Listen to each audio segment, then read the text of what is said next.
All right, everybody, we got the finally all got together for the quarterback room. Some big names already got off the board, but this is the quarterback room episode. We are joined by Jordan Laube and ClubFootJim, James Moss, two of our NFL guys. Gentlemen, how are we doing? How's the early days of free agency going, and how do you feel your teams are faring thus far? Cardinals are just flopping around, which I don't mind. I'd rather build up cap room and suck this year and have insane draft capital for next year. So I'm kind of fine with what the Cardinals are doing. I'd rather see what the young guys we've drafted, see what they can do, and go from there. But overall, like in terms of actual free agency, I think it's been really solid so far. Seen a lot of interesting moves, especially in the quarterback market, which we'll touch upon in a little bit. Just overall, really good. There's been no real surprising moves so far, or at least nothing I'm really shocked by. Maybe Ezekiel Elliott getting cut, even though he has been downtrending. I think just that massive cap hit they're going to take on it is kind of shocking. But other than that, really, there's been nothing that I've been like, oh, wow, that's a surprise. Jimmy boy. Yeah. For the Jets here, I think we're really still just getting started. Obviously we have Allen Lazard, which is a cool pickup. And then, it coincides with the potential Aaron Rodgers situation. Got some more clarity today on that, which I was excited about. We'll get to that in a minute, but yeah, so far, not much going on. Just re-signed Solomon Thomas. So good defensive line depth, but we're just getting going. So I would like to congratulate the both of you, Clubfoot and Jordan, because we have been talking about the quarterback room episode for, I would say, I don't know, maybe 7 weeks. Like we close out every episode like, dude, we're going to have this quarterbacks episode. Like we promise we're going to have this. And we're here. We've done it. We floated an emergency episode. We have floated a few different formats. But this is what we are opting for, because what better way to bring in the NFL experts of the house? So I would just like to congratulate both of you for being part of this historic moment. Thank you. Appreciate it. Yeah. Lots of gratitude going around here. All right, let's dive into the fun. What a bombshell from Aaron Rodgers. We knew he was in some sort of funk. We knew he was going to make some decision. We didn't know what it was. It could have ended up with him retiring, or it could have ended up with him back in Green Bay. But instead, his intention is now to play with the New York Jets. And Clubfoot, will turn to you because the Jets are your fandom here. But what are your thoughts? Surprised, happy, anxious, not happy at all? Where's your head at? Yeah. Yesterday was hell. When the whole wish/demand list came out that Diana Rossini was talking about, it felt like I was being held hostage as a fan, that Aaron Rodgers had a gun to my head and was force feeding me DMT. But going forward, I'm feeling more excited now. I mean, Allen Lazard yesterday was obviously positive in that direction towards getting Aaron Rodgers, and him indirectly not saying that he intends to play for the Jets today was, it felt good to finally just hear it coming from him. I feel like it's been speculated for, I don't know, weeks, ever since their meeting in Northern California, and then the Trey Wingo tweet that I hate him for now. I don't know, like a lot of emotions going on, a whirlwind of emotions. But going forward today, I'm feeling a little more positive about it. It's not done yet, but we're getting there. What's more wild? Like the demand list from Aaron Rodgers or the amount of shit he's giving to reporters? He pretty much told on Pat McAfee, Diana Rossini, don't talk to me. Adam Schefter, lose my number. Yeah. AJ Hawk was kind of asking him questions and he was getting a little snippy. It's like, you decided to come on the show to release your announcement, but not release your announcement. Why are you giving the press hate? I think this is kind of just what we've come to learn and expect from Aaron Rodgers at this point. It's crazy, man. He's just not normal. And I don't know if that's an insult or a compliment, but he's just not normal. Yeah, I'd love Schefter just kind of owning it and tweeting the screen grab of the text. What was it? Nice try, bro. Lose my number. It was, oh yeah, it definitely the first line was lose my number. I forgot what the Laube is all over it. Yeah, it was periods, like literally. Yeah, like, he ended it with a period. You know, but he doesn't capitalize the first letters. You notice that he doesn't capitalize the first letters of his sentences, like he's trying to be edgy. But I have some shit to give to Schefter too, because in the screenshot he did not capitalize the A in Aaron's first name in his contact. True. Okay. Yeah. So that's equally as that is a slight dig. I would take that as an insult personally. So if I had any one of you guys with a lowercase name, like if I had Jordan as like lowercase J Jordan, you'd be like, "What the fuck are you doing?" Like that's what I mean to you, a lowercase. I feel like I'm not important. Yeah. The official text was "lose my number." Period. Good try though. Period. Okay. That sounds like something Aaron Rodgers would say. Yeah. In that exact manner. I could hear him saying it like live on the Pat McAfee show too. Mm-hmm. Yeah, I think he did provide clarity on the wish demand list, which I appreciated. It's not a demand, like he doesn't require these 4 players to be on the team in order for him to be traded. He just talked about them in a good light during their meeting with the Jets brass. But I mean, I think he would still prefer some of his guys over there. It does seem kind of unrealistic and just not necessary. I don't know why anybody would want Mercedes Lewis on their football team in the year 2023. Randall Cobb is like, maybe I take him as an assistant wide receivers coach. And I mean, Odell Beckham is like, who wouldn't want Odell Beckham Jr.? But I think the craziest part is just, he's kind of burned all his bridges and it's just a big fuck you to everybody. So I guess my question is, what are you trading for Aaron Rodgers, and what contract are you going to end up giving him, I assume? I mean, we're going to take on the 2 years that he's got with Green Bay. Hopefully we'll try to restructure some of that $60 million guaranteed, or Green Bay splits the guaranteed money down the middle somehow. I don't know how that's all going to work out. There is optimism that you can avoid sending a first-round pick over, which would be great. So it looks something like Corey Davis, a second, and maybe 1 or 2 other elements to the trade. But that's something I could live with. I think when you get into the first-round pick, obviously I would take it, but I'd start feeling a little worse about it, considering it's a shorter window with Aaron Rodgers and say like Derek Carr or Lamar Jackson, not comparing the two to each other, but they are younger. Corey Davis a second and some other elements I think would be something that I could sit back and look on with, pretty satisfied.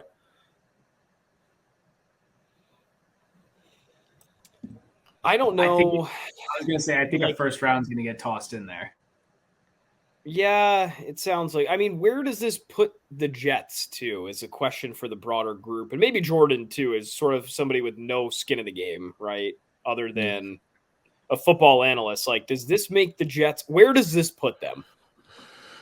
So, just from a roster construction standpoint, the defense is loaded. The offense has a lot of good pieces in place. If they get Aaron Rodgers, this is – I don't want to say a Super Bowl contending team as in, like, they're definitely going to make it. But they will be a top 3 team in the AFC next year, even with a loaded AFC East. Whether that's the Bills, Dolphins at 1, 2, and then Jets at 3, and the Chiefs, go somewhere else this year. I doubt they will. Pass catch a ricochet shot. Exactly. It's off topic. It's going to be a really tough division for the Pats this upcoming season. Sorry, Jake. But overall, they have the roster to be a really good playoff contending team. I mean, they were 7-3. At one point in the season and were ready to make a playoff push, and things kind of just fell apart through the second half of the season. So in that sense, this would put the Jets as at the minimum a top 10 team in the league. In terms of how long you're going to have Aaron for and how long that Super Bowl window is going to be open, because that's the new big thing now. How long is your Super Bowl window open for? That's where it gets a little complicated. Is Aaron only going to play 1 season and then go back to his cave for 4 days and then be like, yeah, I'm done? Because on the pod, he said he was 90% towards retirement before entering into the cave. And whether he was more leaning towards retirement until all the news came to light last week, or being in the cave took him away from retirement and put him back into that playing mindset. That's up for debate. He didn't really clarify that on the show. He said those were factors into it, but he never said he would 100% retire or not, or exactly where he was feeling right after the cave.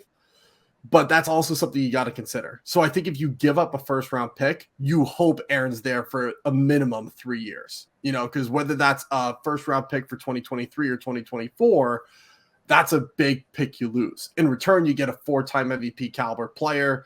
You have someone who reshaped the Packers franchise after the whole Brett Favre debacle at the end, got them a Super Bowl, put them in a really good position franchise-wise, regardless of giving him any help throughout free agency, throughout the draft. They've never taken a first-round wide receiver since he's been the starting quarterback there. They got Devontae Adams, who arguably still is the best receiver in the NFL and has been the best receiver for the past 5 seasons. So, yeah, he did get help in later rounds, but they've never really picked up a superstar guy from him. If he goes to the Jets, which is most likely the case, he'll have Garrett Wilson. He'll have, hopefully, Elijah Moore can get revitalized in the slot, So Jets are in a really, really good spot with Aaron Rodgers, regardless of if Alan Lazard and Cobb come in and they get rid of Corey Davis and Elijah Moore. He's going to have his number 1 receiver in Garrett Wilson, which will, talent-wise, should be the best receiver he's ever had at that point in their career. Garrett Wilson going into year 2 is one of the more talented receivers in the NFL period in the past decade. So when does this deal get done?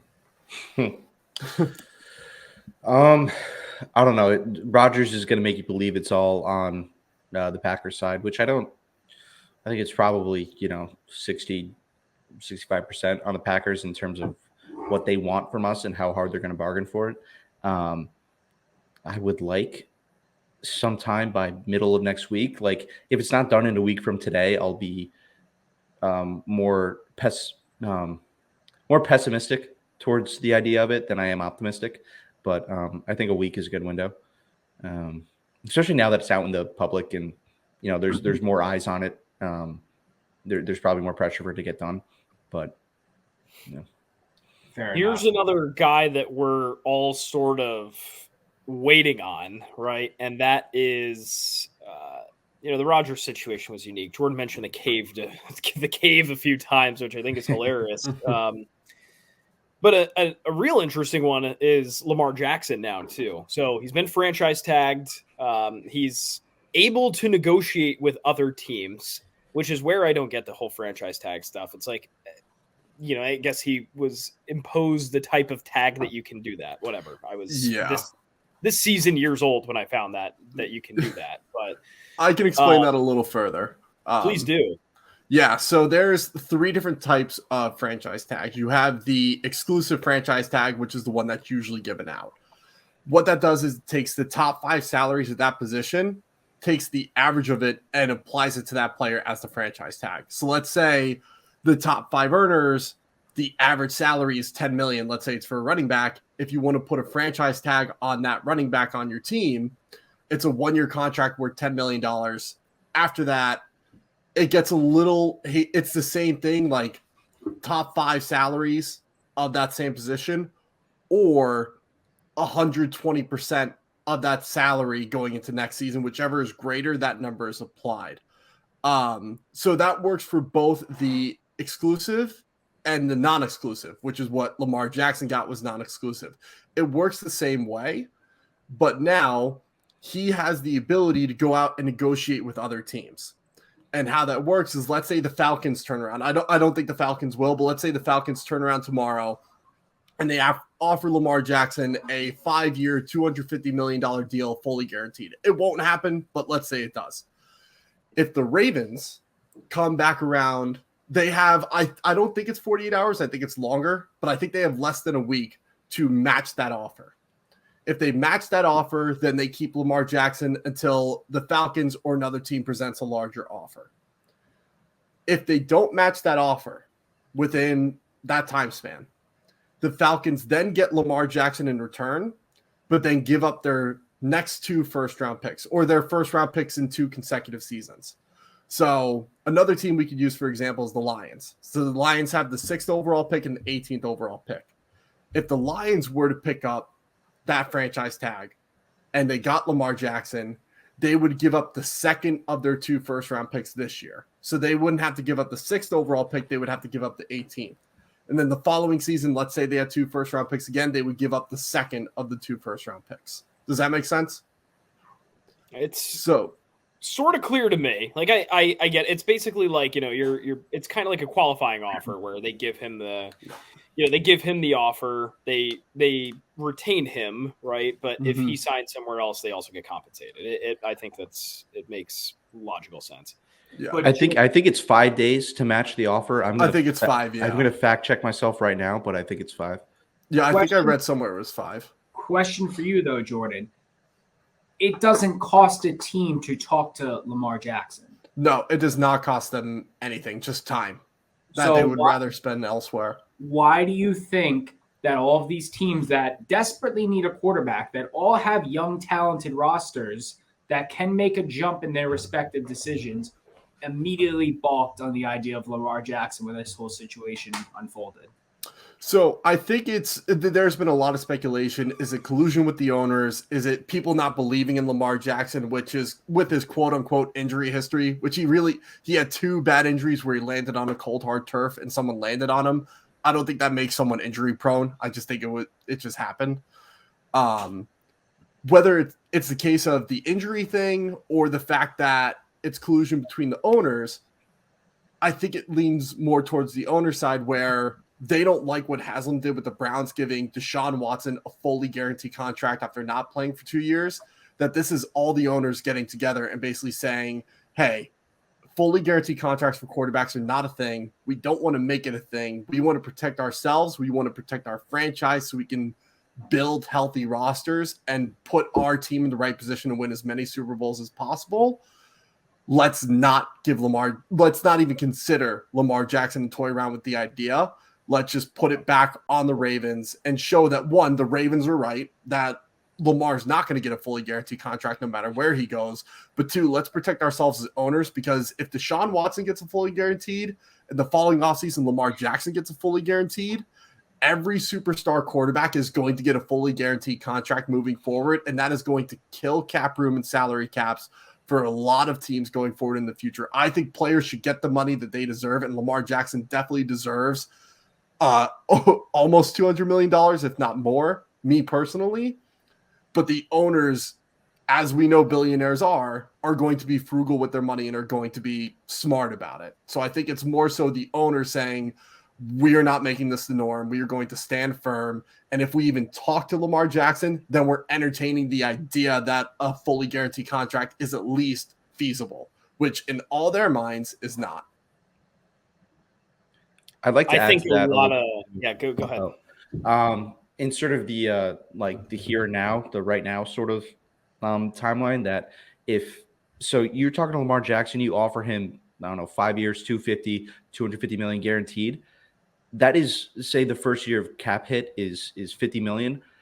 Once you offer him that is 50 million you can't spend on other free agents, because that is set aside to potentially Lamar Jackson agreeing.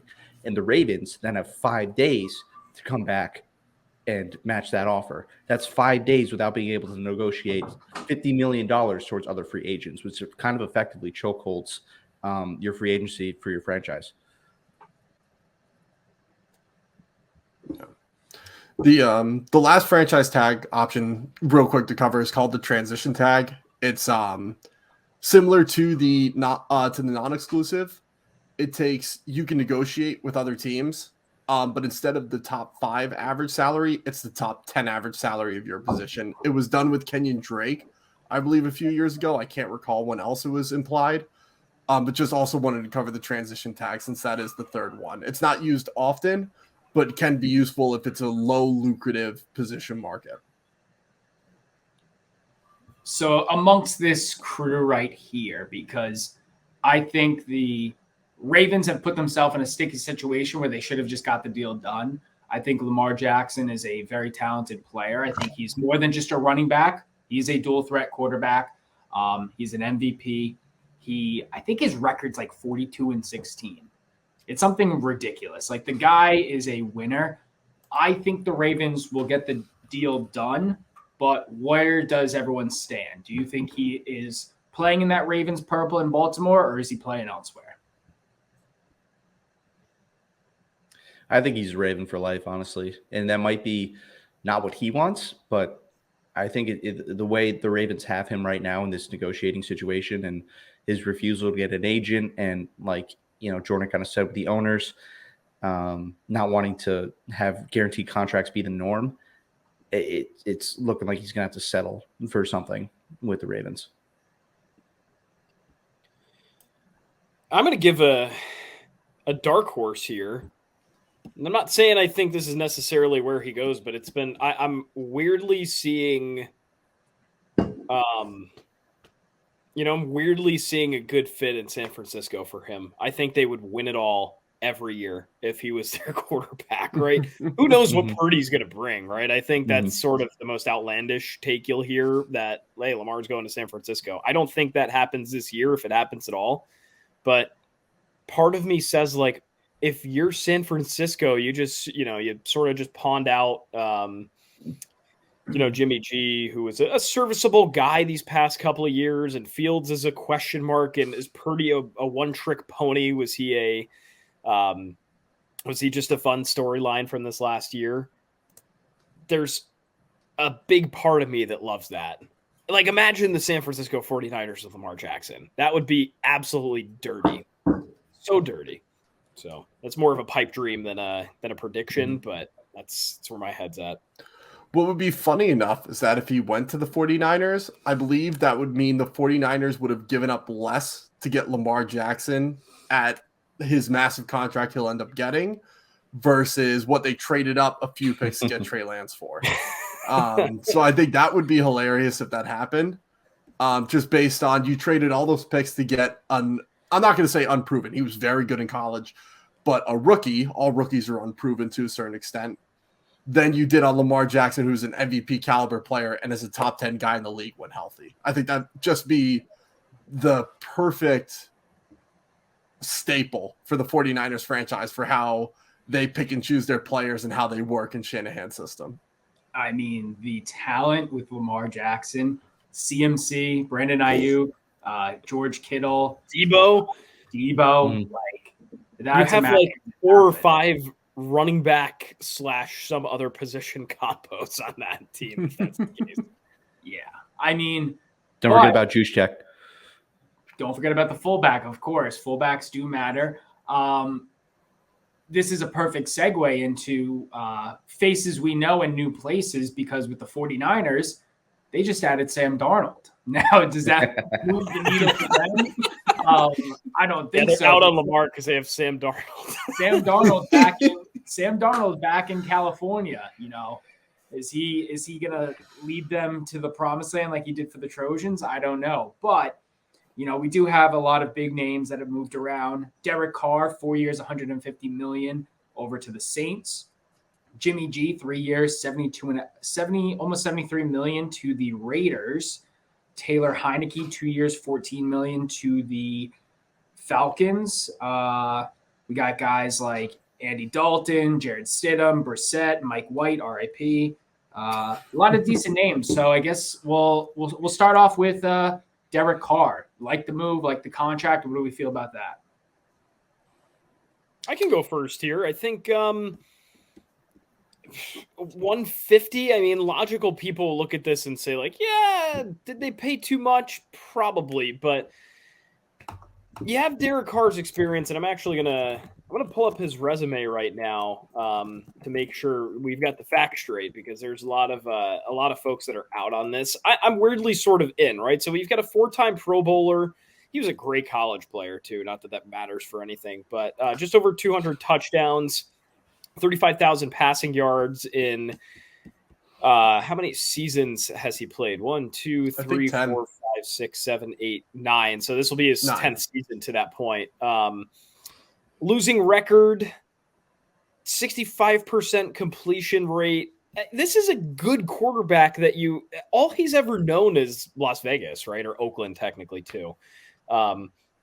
But I like the gamble if you're New Orleans. I mean, they've just have had too much instability every time you're reaching into the bag and saying, all right, Taysom Hill, you're going to have to play quarterback this game, right? They've just too much stuff has gone wrong in New Orleans since Drew Brees is retired. So now you don't have to worry about trotting Jameis out there and him making stupid decisions and getting picked off every other play. Dalton is no longer there, obviously. They had Teddy Bridgewater at one point. So I like this for the Saints. I think in a division that's wide open, you kind of just have to go for it. And I think this is one of those things that because the Saints did it because they didn't want anybody else in on them too, right? Who knows if the Falcons or Bucks would have scooped him up after that.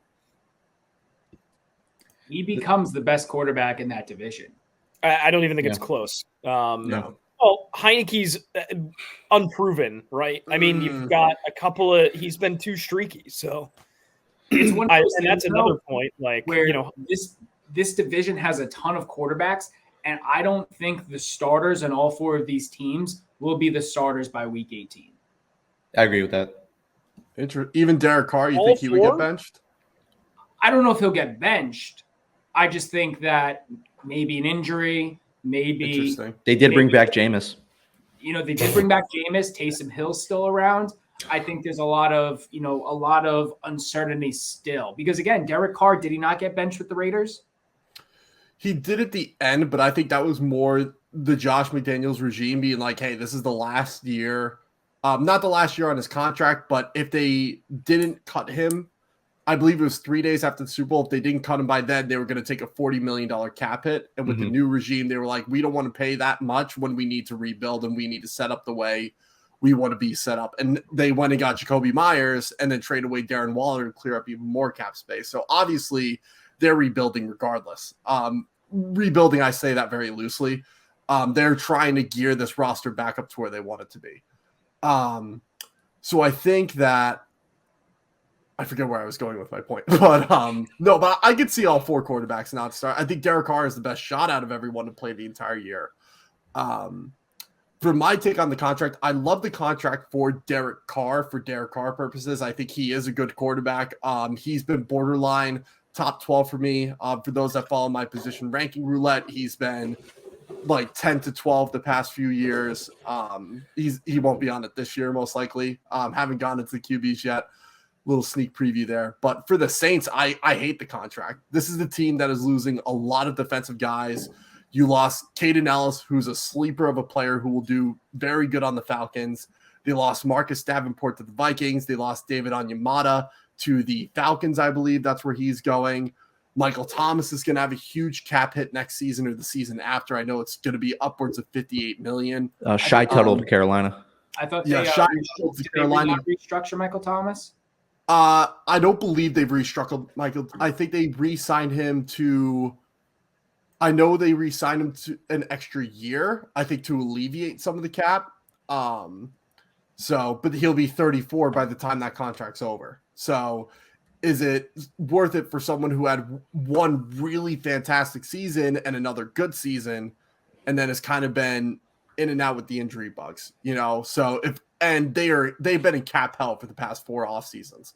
So if it were me and I was the Saints, I would have just cleared house, done what the Bucks are doing. You're not going to win this division. Yes, you can win the division now just based on how all the other teams are. But I believe you would still have a decent shot if you just shelled off your roster this season and the next and was able to compete with the Panthers, the Bucks, and the Falcons, who are all just kind of in limbo with their rosters also. This is going to be a bad division for a few years. Why not shell off everyone and then try to rebuild this roster from where it's at right now? That's me. I think they want the easy division win. I can respect that. This roster is not going to win a playoff game, just where it's at right now and where it can go based on how limited they are with cap room.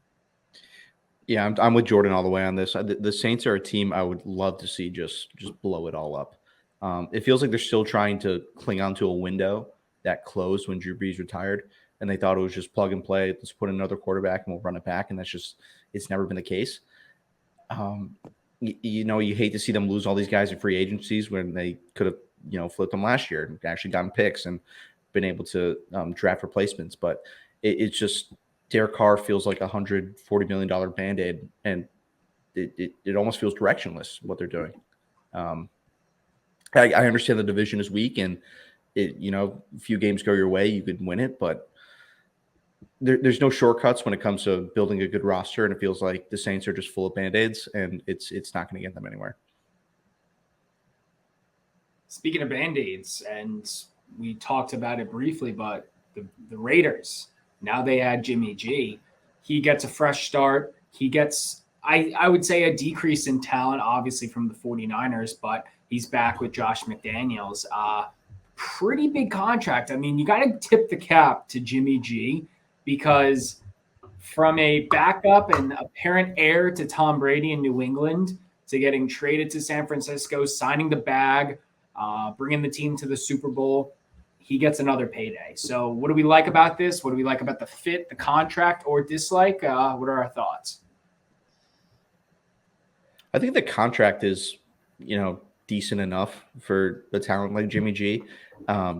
You kind of alluded to this, but it does feel kind of Band-Aidy in the fact that they're a team that probably should just blow it all up, but they simply refuse to, and they're going to, suffer through 3 years of up and down quarterback play, and not be in the position to draft the players that will really turn the franchise around. It's a shame too, because when they were in that position a few years ago, they had a terrible GM and coach and just blew all those picks away. But I mean, Jimmy G's fine in Vegas. He'll be fine. Josh Jacobs is still there, so that'll be a great help for him. Most likely Devontae will still be there. I want to keep an eye on if he wants to just like pull the plug and just, get out of Dodge. But I don't know. He'll be fine. Colin Cowherd had a really stupid take on Jimmy G, but that's bothering me, but he'll be fine. No Twitter fights with Colin Cowherd yet? No, not yet. He's one of my white whales. I'll get him eventually. You got Bomani in the pocket already. I love it. I got Bomani. John Heyman's a regular. Yes, he never forget when he followed you for about 3 seconds. Yeah, that was great. Unfollowed you. That's pour one out for John Heyman. But I'll make my point quick on Jimmy G. He's 40-17, right? People forget that this guy's won a lot of football games already. He went 13-3 in San Francisco just 4 years ago. I think he's got some stuff left in the tank, and all credit to him. He's just sort of hung around.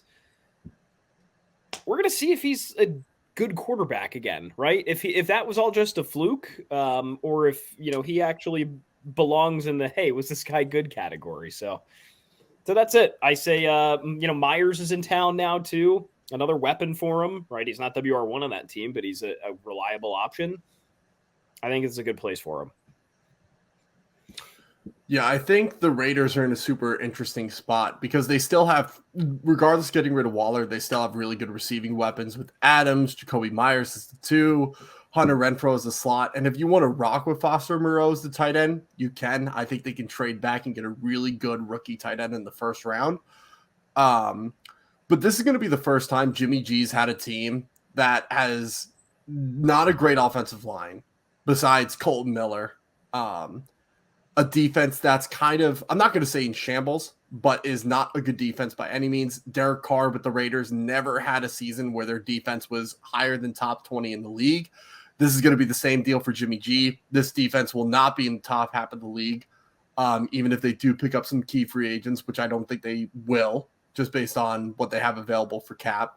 So we're going to see, can Jimmy G do this with a team that doesn't have a loaded defense and doesn't have a good offensive line? He does have the offensive weapons, but will he be able to be that same game manager, quick game, West Coast style quarterback that we're used to seeing him when he's under pressure and doesn't have the defense to give him support when he's not playing well? It's good, and especially playing in a very tough AFC West. I'm fully expecting Russell Wilson to bounce back next year. You got Justin Herbert, who is still going to have most of his offensive weapons. Even if Eckler gets traded, they'll figure out a good running back to put in place of him. And then obviously the Chiefs are loaded. Even with losing Juju Smith, most likely going to lose Mecole Hardman. They're going to have Sky Moore in his second year, Kadarius Toney, who had a bunch of good moments this year. I know you don't like that, but I think he's gonna pop off. And obviously you have Travis Kelce, who is receiver 1, regardless if you put him at tight end or receiver. So it's going to be a really tough division to compete in. I'm similar with you, James. I think they should have just blown it up the way it was. But I think they're in a better position to make the push than the Saints are, even though the division is much tougher, just based on how good the offensive skill position players are. And you pick up maybe one or two key free agents. You have a really good draft that can plug and play rookies at those lackluster spots. I think they can figure it out. So, any other names tossed around the league that you like the fit? We teased about Baker a little bit. You have guys like Andy Dalton getting a fresh start, and he's, could be a starter, could be a serviceable backup. Who knows what the situation over is in Carolina, correct? Mm-hmm. And then we also have guys like who's just on the top of my head that I forgot? Baker, Andy Dalton. Oh, Taylor Heineke, who could also get the shot with Atlanta. Anybody stick out to you folks? I like Heineke in Atlanta for some weird reason. I think there are some weapons, and sort of similar to the fact that, there are a couple good young receivers, just as he had in Washington with McLaurin. Again, guys that are good individually, but not, they don't have the team backing, right? So it's a flyer, right? The Saints went one way, Atlanta went the cheap route. And weirdly, these guys might end up in the same exact spot. Who knows? Low risk, high reward in Atlanta. I like it. Yeah, this almost feels like an NFC South pre-draft preview with all these just Band-Aid quarterbacks they're all signing. I love Andy, just period. Not necessarily in Carolina. I just love Andy Dalton. I think he's the best backup in the NFL. I think he was, borderline still starting caliber when the Bengals drafted Joe Burrow. It was just, you have the first overall pick, you have a generational quarterback, and your franchise wants to go in a specific direction. Obviously, that's going to happen. But I don't know. Andy Dalton's just awesome. He's bounced around the league. He's going to get you your 3 touchdowns and 2 interceptions, and, he's going to do his thing. I wanted to bring up the Jacoby Brissett signing. I think Jacoby's a good quarterback. He was very efficient last season in Cleveland, actually played better than Deshaun Watson from an efficiency standpoint and a production standpoint. I don't understand why the Commanders signed him, though. I know Sam Howell's not proven. He had one good game. Whatever the case is, they signed him for Brissett to start. No matter what they say, no matter what anyone else thinks, I think Sam Howell should have gotten a shot. And if it didn't work out, great. You'll probably get the top pick in the draft that can go after Caleb Williams. But just very weird to me that they would pick up Brissett. I think Brissett is a good quarterback and is a good bridge guy you could start. I just didn't really understand the signing on that. So that's really the one player I wanted to bring up, was just kind of question marks around signing him when you have Sam Howell, who had a good finish to 2022. At least give him a shot. And I'm not saying Howell won't get a shot, but with Brissett there, it's going to make it much tougher for him to get a legitimate look. And then we have guys that are – oh, no, you go, Jake. I was going to transition the topic, so if you've got something before we go to the new guys, then let's do it. I was going to say, and then we got some returning faces. Geno Smith, Daniel Jones head back to their respective teams. People laughed at the contracts. I am in favor of both of them, honestly. I think they both deserve the payday. I think they both provide the best opportunity for their respective teams, but want to hear everyone else's opinions. I like both in terms of keeping familiarity in there. I think Geno got a good payday based on what he did last year. If it's a one-hit wonder, then it's going to be a bad contract. But same thing could be said for Daniel Jones. Both did well at what their offenses were structured to do. I like the Daniel Jones because he is so young and still early into his career. I think it's a fine contract. Some people will say overpay. I think the jury's still out on it. I could go either way. Daniel Jones obviously did very well in that Dable offense. And I'm also of the same mindset that they could have done the same thing with a rookie QB, go get Anthony Richardson. If you can trade up and get him, because I think he'll be a top 10 guy just based on the ceiling that he has. So I'm of both mindsets. You could rock with Daniel Jones. You could have dumped him and gotten a rookie. I think either or is going to work out for the Giants.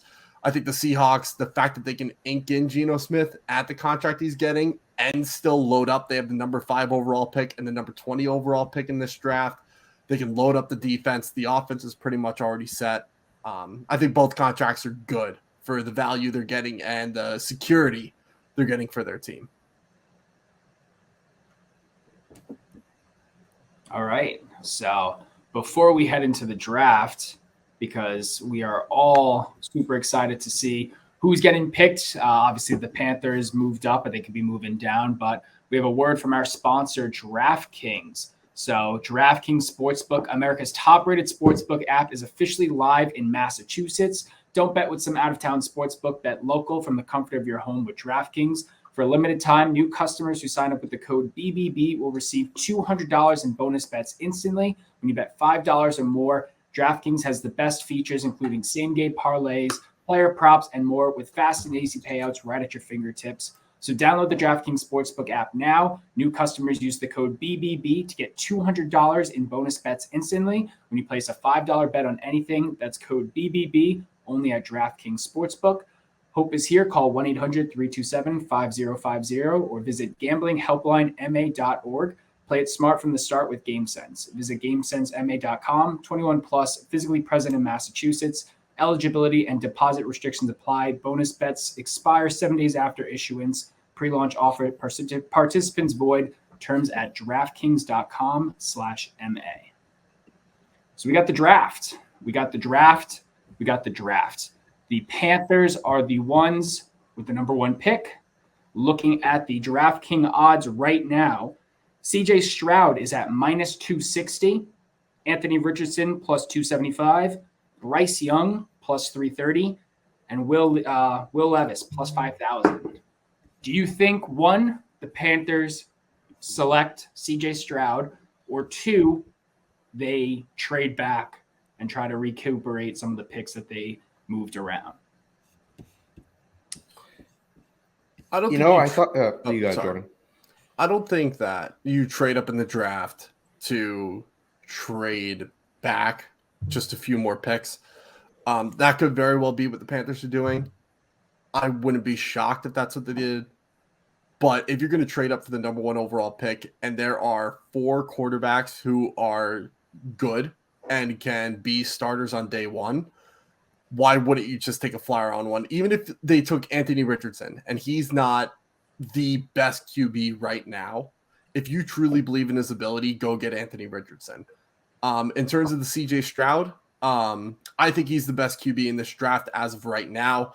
The only downside I've seen with this game, he didn't get pressured a whole lot, so we don't know what he can do when he's pressured consistently play after play. He has shown good mobility when he is pressured and good accuracy outside the pocket. Has great poise in the pocket, will miss some throws here and there, but it's exactly what you expect from a quarterback with his talent that's surrounding him. He's not going to have great offensive talent with the Panthers to start, but I think CJ Stroud, from a talent perspective, is the best QB in this class. If you can get him, they got him Hayden Hurst, who's serviceable.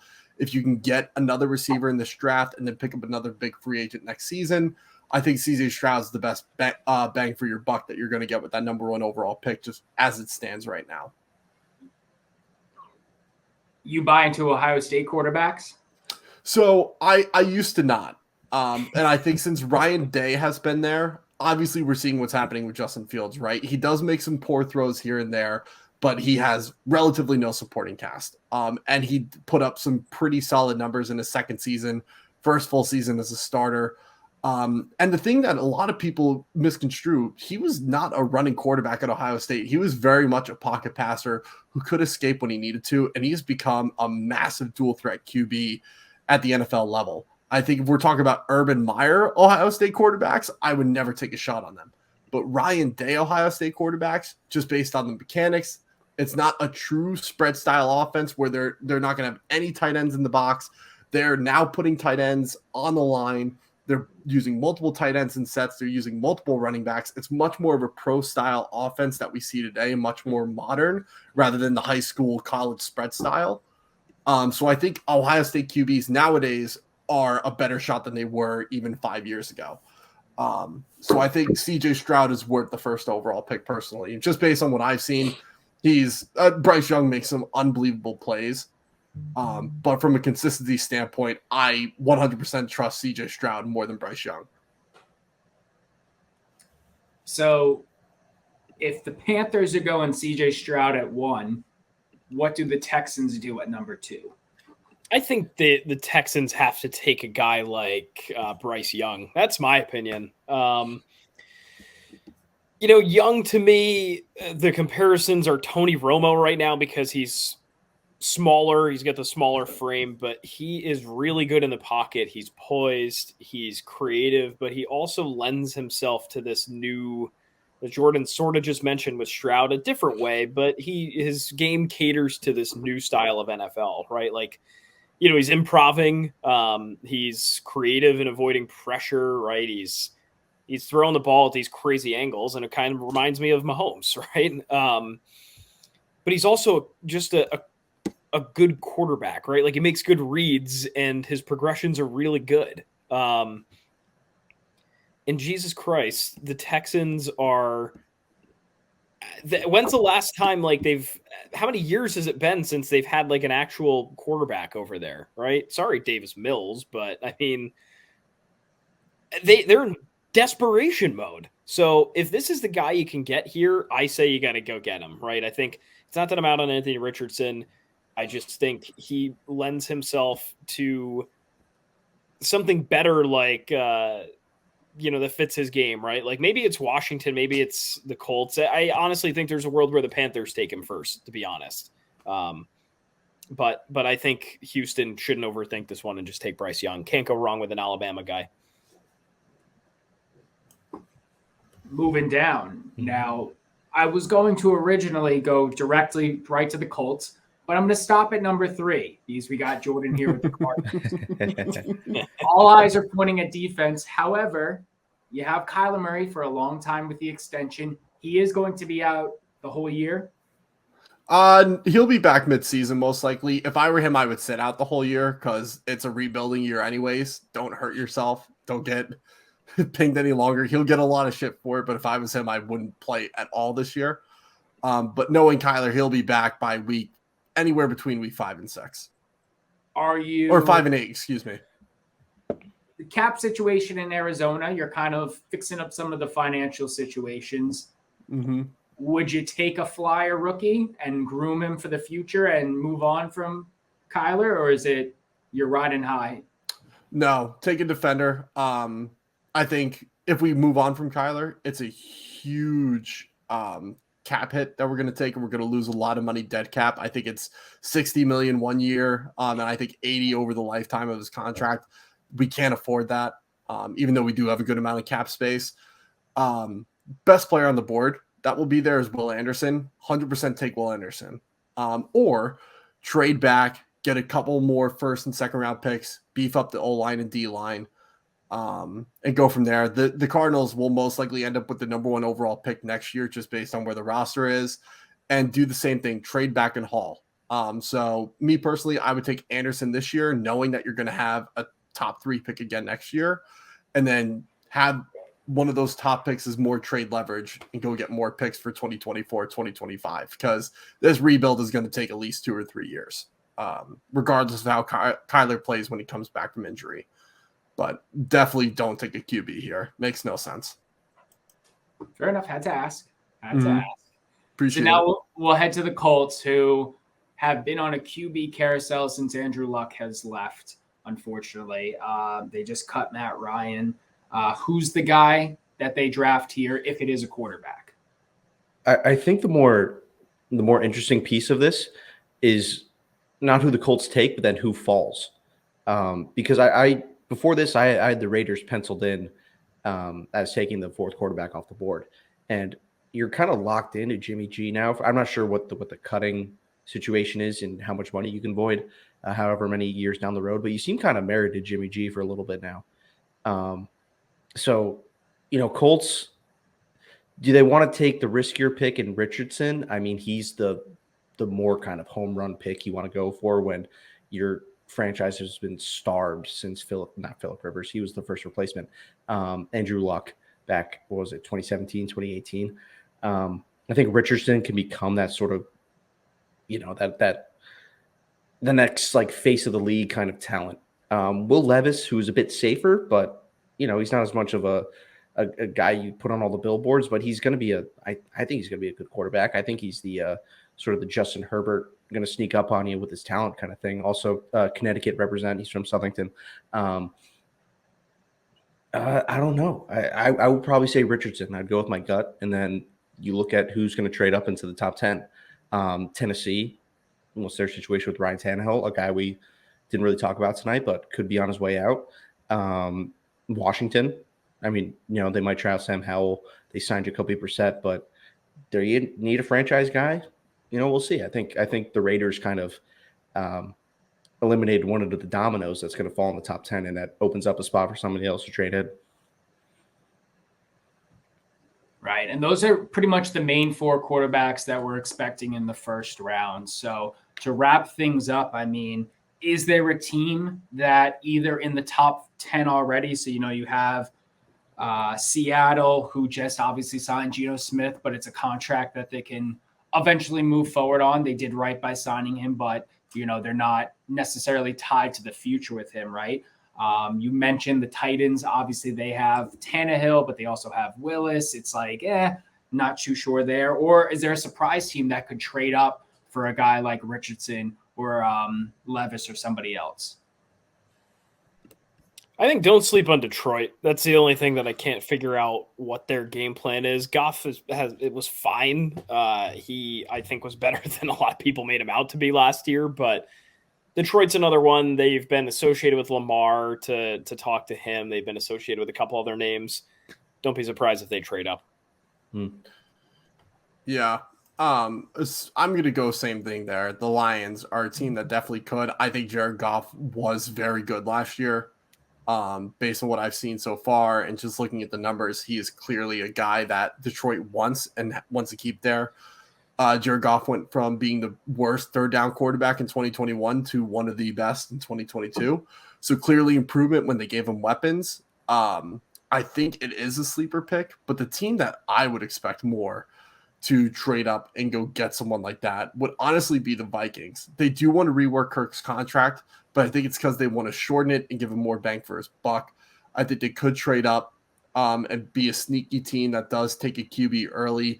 Kind of like what happened with Kellen Mond. Even though they didn't trade up, they tried to develop Kellen, didn't really work out, so they want to go for more top-end talent. Whether that's Anthony Richardson or Will Levis, whatever the case may be, Vikings could be a sneaky team that moves up because they are going to have to shell out players. They're already cutting a bunch of guys cap hit wise. They're probably going to cut a few more as a Darius Smith.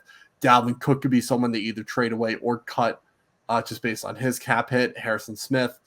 So plenty of guys that they can shell off and get rid of to open up the cap to pay Kirk Cousins what he needs for the next year or two, and then develop someone behind him and get ready to pay that quarterback as well. So I think Vikings are a sneaky team that could come up there just based on a development standpoint. I'll put my dark horse in the ring, all depending on the contract situation of Lamar. But if the Ravens end up getting those additional picks, who, I mean, again, I guess you do have Pro Bowler Huntley in the mix, right? That could lead Baltimore to the promised land. But I would say that this would be the opportunity where it's like, okay, clean slate. You have some more money in the bank. Go develop your guy and go build talent around him.